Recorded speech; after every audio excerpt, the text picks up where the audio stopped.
Angler. As he's under house arrest, he doesn't know how to use Skype. He's under house arrest? Like, not and I believe there he is. There's Jono. Look at that. Hi. He's locked down. He's quarantined. He's under house arrest. I wasn't sure if I was going to hear from you. No. We're good. I had a choppy Skype.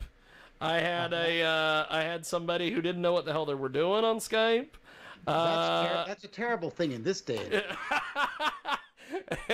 I had all sorts of things happen today, but we've got our final guest with us today. He joins us live here in our broadcast here on the Sunday radio show, and he holds the distinction of being our being I guess our final guest for today. A hell of a deal. You know, he would be considered by my friend Frank Catolo like the ferret in a Jello fight. He is. That's a good thing? That's a good thing. Okay, Jono Mesa with us today in our broadcast. And he has got a... This is so cool. He has Can't Wait to Get Home Again to You, a music video that was filmed in Italy just before he was quarantined from his family. The new album, Silver Moon, is out. And so tell me a little bit about this. And how do I do this video, him? sir? How do I stalk him? Well, okay, first of all, before we start, I have to have you tell us where we find you online, because Jay is going to go find you. Yes, well, you can find me at my website, which is jonomanson.com, JONOMANSON.com. Found it. Got you me? Suck. Yep, I do. You looking at me now? I am, good sir. And from there, you can find all the links to my various social medias and so forth. And there's a video page, and the usual stuff you'd expect someone like myself to have on their website. So you can find out probably more than you'd ever really want to know about me by looking at that website. But I got so were you asking me a question? Is there something I was supposed to tell you about? Tell me about this video. Yeah, well, the video that was filmed, it's a long story, which I won't bore you with, but I work a lot in Italy, both as a performer and as a record producer. Apart from my work, I own a studio here in Santa Fe, New Mexico, from where I'm speaking to you now. But I also work a lot in Italy producing records for Italian rock bands and singer-songwriters and pop artists and stuff. And I was over there working for about a month in February, doing some gigs, filming this music video and for myself, and then producing a record for a band that I was working with right when the whole coronavirus thing made itself apparent over there. Of course, it was before the situation bloomed here in the United States. And so the rest of my gigs were all canceled. The town that I was in was about to be locked down, because over there, when they lock stuff down, people don't just go out and protest it. When they lock stuff down, it's locked down. And so I hightailed it home, but because of the fact that I was coming back from what was then considered a high-risk area, I was required to quarantine myself so I got like a 2-week head start on the rest of... I was the first person to be quarantined in my home state of New Mexico. I have that dubious distinction. And I have a family, I have a wife and a 9-year-old daughter, but I had to be quarantined somewhere separately from them for 14 days until I was deemed healthy to return home, where I am now. And we're all thankfully doing well and healthy and trying to stay sane and, trying to keep a tween from going nuts in the house and stuff like that. You have one of the coolest microphones that I have ever seen someone on a Skype call use. This is... Congratulations. I just got it. It's a very vintagey looking mic, isn't it? You look like when this is over, you're going to go sing with the Dave Clark 5. Yeah. I might. I think they're all dead, but whatever. It's funny because I write songs all the time, like with like to pitch to artists who are like. There's a song on my new album that's on Silver Moon, which I sing as a duet with Joan Osborne, and because Joan's an old pal, and originally I wrote it to be sung as a duet by Marvin Gaye and Tammy Terrell, but of course they're neither of them are available. So Joan and I did it. So it's funny that you should mention that. I'm going to go sing with a band that's no longer alive, because I often write songs for artists who are no longer living. The only reason I bring this up is because last night I went out on a walk and I noticed that there was someone, and I think he was getting off work at McDonald's or something, and he had headphones on and he was screaming at the top of his lungs some song, and I think it was a rap song, and I was like, man, I bet that guy is that guy singing to the Dave Clark Five? And I'm like, and I was standing there thinking, he doesn't even know who the Dave Clark Five is. So but now can I ask you a question? What's up? Are you in Hutchinson, Kansas? I am in Hutchinson, Kansas, of all places, Because and so is our green screen friend there. You have history in Hutch? Well, Tell us about this. Back in 1997 or 8, I believe, actually probably either 96 or 97, my band, we were touring. I had an album back then on A&M. I was signed to A&M for one record back in 96. So it must have been 96. And our engine blew. We were touring, and the engine blew in Hutchinson. Jesus. And I was actually on the West Coast doing some promo stuff. The rest of the guys in my band were driving from Santa Fe to the East Coast, and I was going to fly there, meet them, and start an East Coast tour. And the van, so I wasn't in the van when it happened, but it blew up in Your Fair City, and we had to leave. They had to leave it there because there was no way it was going to get fixed in time. So we had to do the rest of the tour in a Ryder truck, the glamorous show business. And then when we were done, I came back to Santa Fe, and then me and one of the other guys in my band, we found a place to get it towed and had a rebuilt engine put in. So I had to drive back to Hutchinson and get the van. So that's my connection to Your Fair City. Is that my engine blew there. Bad I wasn't even in the van at the time, but of course I was the band leader, so it was up to me to get it fixed. $3,000 later, we were back on the road. Well, the glory of rock and roll. That's right. That's right. Fantastic glory. Is that of where rock that and term roll. "rock on" comes from? I guess so.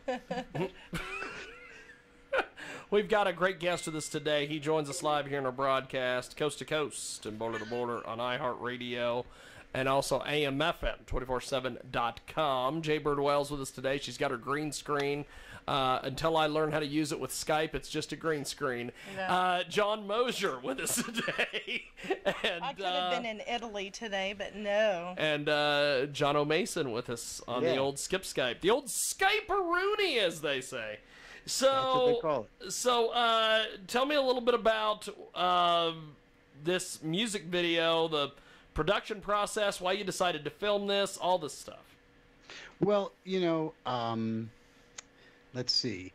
The song itself is about traveling and about, somebody on the road trying to get back to where they're going. And so I thought also that it would be really cool to shoot a music video in someplace that's obviously not our own backyard. And it's a beautiful setting by the Mediterranean Sea in Italy. And I worked with a young video team, these crazy kids that have these fantastic creative ideas. You know how the Italians do have a certain aesthetic. Their filmmaking, get Fellini, and they look at things a little bit differently, and you can always count on them to be creative and inject some fantasy into the process. So I thought it would be a good idea to do it over there, and and it was, plus when you break for lunch, the food is really good. So I figured why not, and I'm very pleased with the way it came out.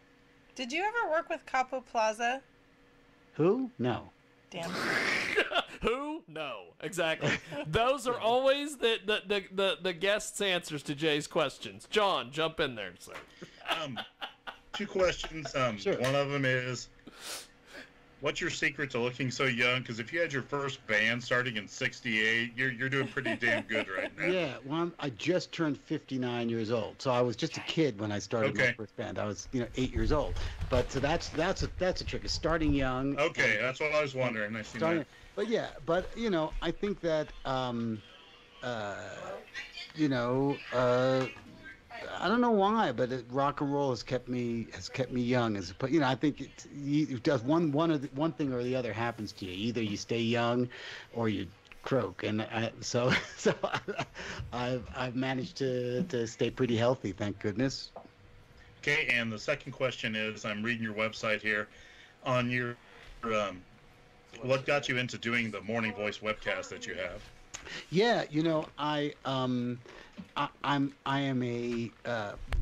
It's weird, even though by vocation, my work is not, usually nocturnal. I'm a very early riser, so I decided that until the coronavirus thing and the stay-at-home order, I'd never done live streaming. And not even at my gigs, I just was always resistant to it. And, I soon saw that was the way everybody was staying connected, and also creating for many of us musicians, it's a way to maintain some income stream, as working musicians, and also a chance to sell our merch and keep our fan base connected.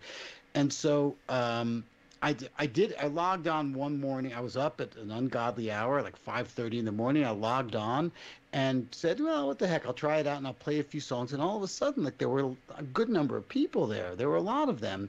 And, because obviously it's 5:30 in the morning here in New Mexico, 5:30, 6 o'clock here in New Mexico. It's 8 a.m. on the East Coast. And then I have a lot of fans in Europe. They're already like having their after, they're already having lunch, over there.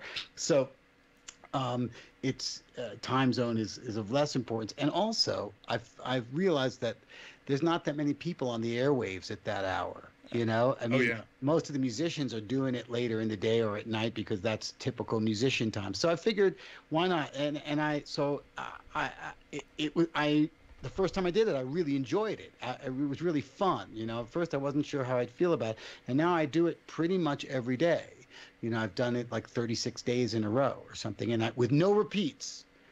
No repeat mornings. So I do like a half-hour show every day, play songs and shoot the breeze. But I have enough of original repertoire after having started. I actually played some songs that I wrote with my first band back in 1968. They're not necessarily the most involved songs that I've ever written, but whatever, I could still remember them, and they stood up. So that's kind of the story behind that. Okay, and what got you into like the booking things through Italy and stuff? I mean, was that just a chance thing, or was it something you worked at, or? A little bit of both. I think most people's careers, the vast majority of us, the things that happen for us, the opportunities that present themselves are sometimes so far afield from what we would originally imagine, or what we could imagine. So when sometime towards the mid-late 90s, I had an album out on this record that I mentioned before on A&M that was distributed all over the world. And I got a letter, that was back when people sent letters in the mail, from a DJ in some small town in northern Italy saying, I'm playing your record on my show. And I read somewhere in some fanzine or something that you had some other albums independently released that might be available, and so is it possible for me to obtain this record? And I kind of like saw an opportunity there, so I sent this guy a stack of whatever I had. It was at the beginning, the CDs were happening, right. So I sent him a stack of CDs and with a letter saying, if you know any independent labels in Italy that release American music, I own the rights to these albums, and if you know anybody who would like to release it over there, because it hasn't been released anywhere but in America. And it was kind of before everything was everywhere on the internet hadn't taken over yet. There was no Spotify or Apple Music or any of that stuff. So you could have something be known in one region but not in another of the world, you know. And it was back in the old days. So about 2 months later, I got a fax from a label in Italy saying, we got Giancarlo Agostini gave us your CD and we'd love to release it here. And they did. And they found me a booking agent who brought me over to play. And then one thing led to another, and I kept going over there to work. And then I was also touring elsewhere in Europe, but somehow Italy became sort of a central hub for me. And I started meeting bands, and I was already working as a producer here in the States, and I had a recording studio. And so through all these associations, I started producing bands and stuff over there, and just one thing led to another. So it's to answer a long answer to a short question, it was both things. You know, there was a random occurrence that happened, but then I always like to say that well, two things: the harder you work, the luckier you get, if you're lucky. And then the other thing is, you know, good luck is being able to recognize an opportunity when it's being presented. You know, there's a lot of people who might get that letter from that DJ and just send them off a CD and great, you know, that's it. But I kind of you like to do the personal you stuff. You were smart enough to add the other part of it. At least in that one moment of my life, I was smart enough. You know, I've done a moment in your life. A lot of dumb things too, but that moment, no kidding. But I had the foresight to sort of recognize that there was a possibility there, and it's worked out really well for me. Awesome. Well, as we wrap up here with you, my friend, by the way, thanks for doing this. This has been a hell of a lot of fun. And cool. I didn't get to talk to you much, but I totally geeked out because I've been in love with Italy since I was 12. Have you been there? No, that's the problem. Well, when this all blows over, you got to go. If you want to, my contact is there at the website. If you're ever planning to go there, you want to contact me to get some advice about where to go or some people you could meet or people in the music scene that would hook you up, whatever, just let me know. See, I'm wearing my birthday shirt, and it's got the Italy flag on it. I can see that. It's got the green, white, and red. Yes, indeed. Do you have Italian heritage?